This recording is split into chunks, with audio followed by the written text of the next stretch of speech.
he said, thank God you don't understand tradition. When you fail to understand the tradition of God and man, you will be the one to enslave yourself.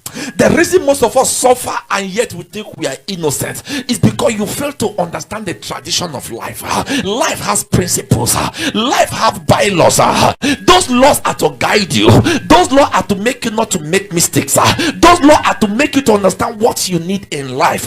Once you miss those steps, you miss a step of destiny. It is you that take the step, not man. Nobody asked Jacob to make the vow. Jacob make it with his mouth, but yet he did not know what covenant he entered.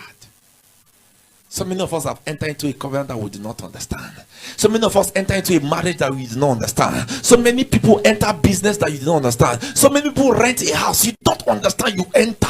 There is a principle and there is a culture in the land.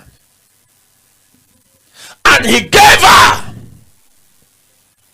Leah instead of Rachel. And do you know the basic thing in life? I told you some time ago, there is the way of man and there are the ways of God.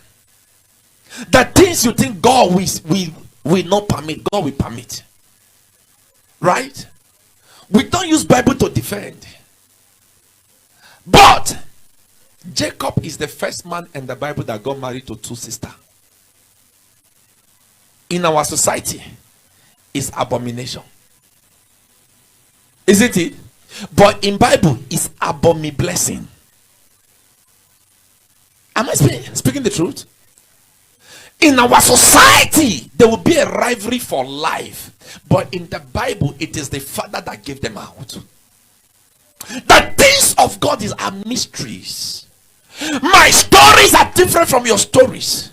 Sometimes you think you are missing it, but God is placing you.